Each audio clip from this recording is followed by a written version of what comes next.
আমাদের পাড়ার মোড়ে রয়েছে একটি কামারের দোকান। কামার সারাদিন কাজ করে, আর তার ছোট্ট ছেলে সারাদিন তার পাশে থেকে বাবার মুখে নানান গল্প শোনে। খেলাধুলা করার চেয়ে বাবার মুখে গল্প শোনাটাই তার বেশি পছন্দের। এরকমই একদিন সেই ছোট্ট বাচ্চাটি তার বাবাকে জিজ্ঞেস করলো, এই পৃথিবীতে তো সব কিছুরই মূল্য আছে, তাহলে মানুষের মূল্য কত? এত ছোট্ট একটা বাচ্চার মুখে এরকম প্রশ্ন শোনার জন্য মোটেও প্রস্তুত ছিলেন না সেই কামার।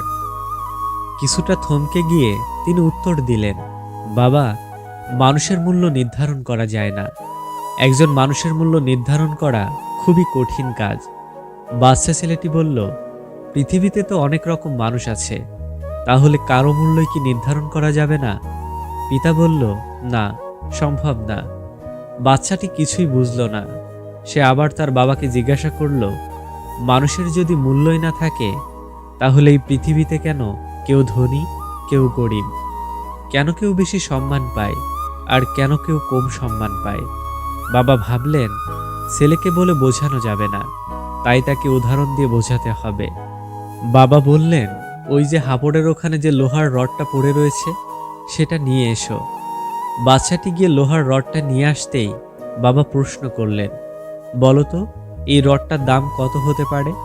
ছেলে বলল, আজ সকালে তো তুমি এটাকে 100 টাকা দিয়ে বিক্রি করেছ, সুতরাং এটার দাম 100 টাকা।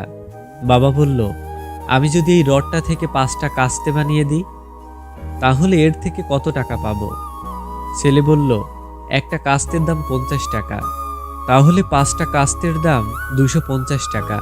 বাবা বললেন, এবার যদি রডটা থেকে আমি নানান মেশিনারি ক্ষুদ্র ক্ষুদ্র জিনিস বানিয়ে ফেলি, তাহলে কি হবে?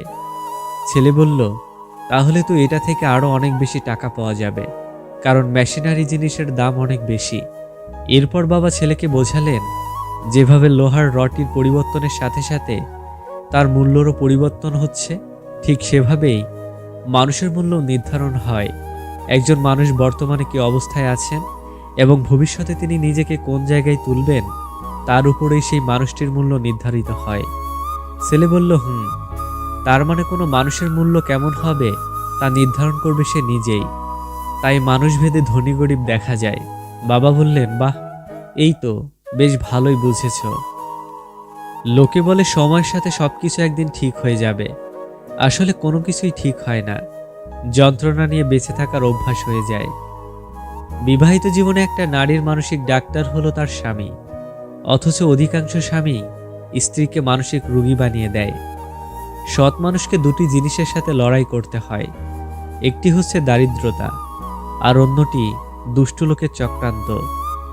বিষাক্ত সাপকে দূর থেকে চেনা যায়, কিন্তু বিষাক্ত মানুষের পাশে থাকলেও চেনা যায় না। নিজের কলিজায় রাখা মানুষ যখন শত্রু হয়ে যায়, তখন আর কিছু বলার ভাষা থাকে না। যে বাড়িতে মহিলা নেতৃত্ব দেয়, সে বাড়িতে কিয়ামতের আগে শান্তি আসার কোনো সম্ভাবনাই নেই। অহংকারী, মিথ্যাবাদী, স্বার্থপর, অসভ্য, গোয়ার বা ভণ্ড মূর্খ লোকের সাথে তর্ক করবেন না। এরা আপনাকে তাদের লেভেলে নামিয়ে নিয়ে যাবে। সব বিষয় গায়ে মাখতে নেই, কিছু বিষয় ইগনোর করতে হয়। তোমার আর্থিক সমস্যা এবং অভাবগ্রস্ততা যতটা বাড়বে, তোমার আত্মীয় স্বজন এবং বন্ধুবান্ধব দিন দিন ততটা কমবে। বাবার সম্পত্তি নয়, দুনিয়াতে বাবা বেঁচে থাকাটাই সন্তানের জন্য সবচেয়ে বড় সম্পদ। লেখা নাই, পড়া নাই, সমাজের সর্দার, জ্ঞানীগুণী চুপচাপ, বিচার করে বাটপার। আগে মানুষের কাপড় ছিল নোংরা, অন্তর ছিল পরিষ্কার, আর এখন মানুষের কাপড় পরিষ্কার, কিন্তু অন্তরটা নোংরা। পৃথিবীর সবচেয়ে পুরাতন যন্ত্রের নাম ষড়যন্ত্র, যা যুগের পর যুগ সার্ভিসিং ছাড়াই চলছে।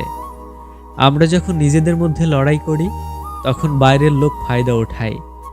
বর্তমানে কেউ বিপদে পড়লে উদ্ধারের চেয়েও ভিডিও করার লোকের সংখ্যাই বেশি।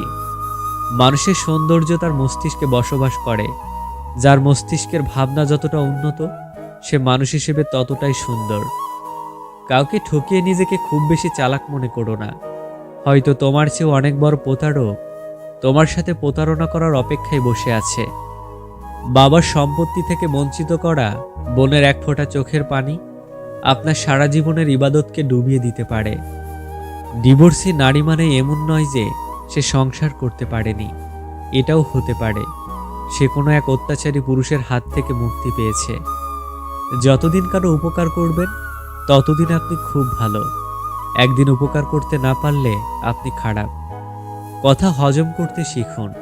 এটা অনেক বড় গুণ যা আপনাকে জীবনে জিততে সাহায্য করবে। সারা জীবন যার উপকার করবেন দিন শেষে তার কাছেই অপরাধী হবেন। মানুষের পতনের জন্য অভিশাপ লাগে না, মানুষের দীর্ঘশ্বাসই যথেষ্ট। বদলে যাওয়াটা সবাই দেখে, কিন্তু বদলে যাওয়ার পেছনের যে কারণ তা কেউ জানতে চায় না। যারা অন্যকে ঠকাতে ভয় পায় তারা নিজেরাই বারবার ঠকে যায়। আমি কখনো অর্থের অভাবে অসহায় হইনি, আমি অসহায় হয়েছি প্রিয়জনের মিথ্যা ছলনায়। সবার হাত বন্ধুত্বের হাত হয় না, কিছু হাত বন্ধুত্বের রূপ ধরে আপনাকে ধ্বংসের জন্য এগিয়ে আসে। জীবনে বন্ধুত্বের ক্ষেত্রে সর্বদা সতর্কতা অবলম্বন করা একান্ত জরুরি। হঠাৎ বড়লোক হওয়া গেলেও হঠাৎ ভদ্রলোক হওয়া যায় না, কারণ ভদ্রতা হলো পারিবারিক শিক্ষা।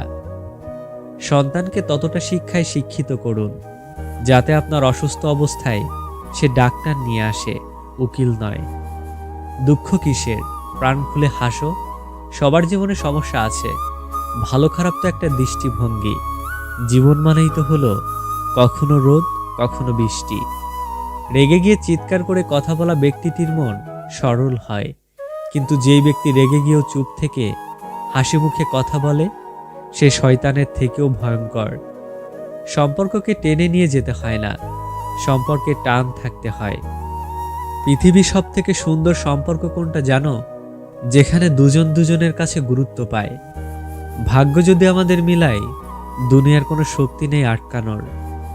মানুষ কোনো জিনিসের মূল্য তখন বুঝতে পারে যখন সেটা সে হারিয়ে ফেলে।